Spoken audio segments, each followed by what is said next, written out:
انسان کو شرف کیوں حاصل ہوا، اشرف کیوں بنایا، سب کے اوپر افضل کیوں بنایا؟ آمنہ کے لال کا صدقہ، کیونکہ اس صورت میں اپنے محبوب کو رب نے بھیجا، اس کی وجہ سے اس صورت کو، اس جسم کو، اس مخلوق کو، پوری سب مخلوق کو اشرف عطا کیا۔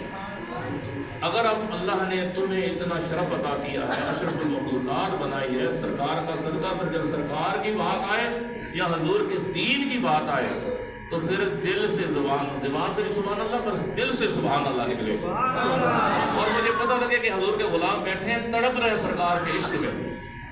تو پچھلے جب ختم نبوت کا مسئلہ تھا، میں آپ سے اجازت لے کے کبھی اگلا جو ہمارا موضوع ہوگا وہ ناموس سے رسالت ہوگا۔ میں نے ایک حدیث پاک پڑھی ہے کہ من سب نبیا فاقتلوہ، یہ حدیث ہے، حضور نے اس میں الفاظ میں کہ سنو لوگو، قیامت تک میرے بارے میں یا کسی نبی کے بارے میں کوئی بکواس کرے فاقتلوہ، کاٹ کے رکھو اس کو۔ اچھا بتاؤ، نعرہ لگاتے ہیں تو گستاخ رسول کی ایک ہی سزا، سرپن سے جدا، سرپن سے جدا، یہ نعرہ لگاتے ہیں؟ نعرہ لگاتے ہو نا؟ چلو نعرہ میں ساتھ نہ، گستاخ رسول کی ایک ہی سزا، سرطن سے جدا، سرطن سے جدا۔ یہ نعرہ پہلے نہیں لگایا کبھی؟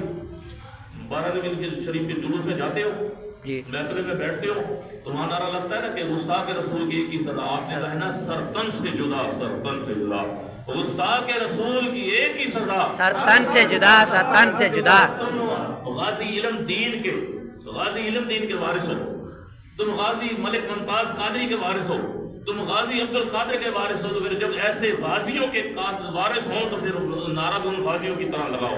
ان غازیوں نے حضور کی اس حدیث کے اوپر عمل کر کے دکھایا، گستاخوں کو واصل جہنم کر دیا۔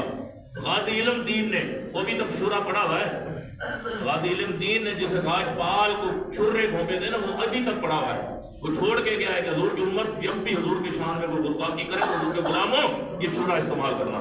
تو غازی ملک ممتاز قادری نے اس چھرے کو ایڈوانس کیا، کلاشن کی صورت میں 27 گولیاں اس واصل جہنم کی، ظالم ان مردود جو گستاخ تھا، حالانکہ گورنر پنجاب تھا، 27 گولیاں اس کے اندر اتار دی۔ غازی نے پوچھا کہ ایک گولی، دو گولی، تم نے 27 گولیاں کیوں اتاری؟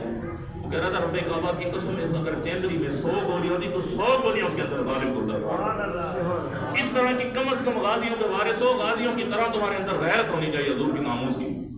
گستاخ رسول کی ایک ہی سزا، سرطن سے جدا، سرطن سے جدا۔ گستاخ رسول کی ایک ہی سزا، سرطن سے جدا، سرطن سے جدا۔ سرکار کے عاشق نہیں ہو گے، پچھلے بھی نعرہ مارو، گستاخ رسول کی ایک ہی سزا، سرطن سے جدا، سرطن سے جدا۔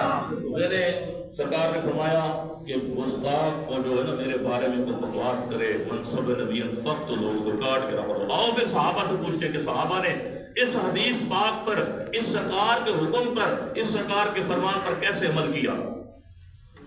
اب میں واقعہ بڑا مشہور واقعہ بتا کے تو پھر اگلے واقعہ بتاؤں گا، اور اکثر آپ نے سنا ہوگا مگر اس کی تفصیل نہیں بتاتے لوگ کہ یہ تفصیل اس کی کیا ہے، اس کا اندر پس منظر کیا ہے۔ پس منظر جو ہے کہ حضرت خلیفہ دوم حضرت عمر فاروق رضی اللہ تعالیٰ عنہ، ان کا واقعہ ہے کہ سرکار صلی اللہ علیہ وسلم کے ظاہری حیاتی طیبہ مبارکہ مدنی زندگی میں ایک فیصلہ آپ کے پاس آیا، دو بندے آئے، ایک مسلمان ایک یہودی، اونٹ کا مسئلہ تھا، وہ دونوں کی آپس میں بحث چل رہی تھی، یہ میرا اونٹ ہے، یہ میرا ہے۔ سرکار کے بارگاہ میں فیصلہ ہوا، حضور نے سن کے فیصلہ یہودی کے حق میں کر دیا۔ کس کے حق میں کیا؟ یہودی کے۔ کس نے فیصلہ کیا؟ آمنہ کے لال نے۔ اب وہ جو مسلمان تھا نا، نام نہاد 2 نمبر مسلمان، اس نے فیصلہ حضور کا نہیں مانا، اور اس نے ارادہ کیا وہاں دل میں کہ میں یہ فیصلہ حضرت عمر کے پاس لے جاؤں گا، اور حضرت عمر یہودیوں کے بڑے خلاف ہے، میں انہیں کہوں گا میں مسلمان ہوں، وہ میرے حق میں کر دیں گے۔ وہ وہاں سے نکل کے حضرت عمر کی بارگاہ میں حاضر ہے اور عرض کی کہ قلعہ ہمارا فیصلہ کریں۔ تو انہوں نے کہا ٹھیک ہے بیٹھو، میں فیصلہ کرتا ہوں۔ وہ جو یہودی تھا اس نے یہ کہا کہ اے عمر، جس نبی کا تم کلمہ پڑھتے ہو، جس نبی کا عشق کا دم بھرتے ہو، جس نبی کے نام پر اپنی جان قربان کرتے ہو، یہ فیصلہ اس نبی کی بارگاہ سے ہو کے آیا ہے۔ حضرت عمر نے فرمایا کہ یہ میرے کریم آقا نے کیا فیصلہ فرمایا؟ یہودی کیا میرے حق میں فیصلہ کیا، اس مسلمان نے نہیں مانا۔ آپ نے فرمایا بیٹھ جاؤ۔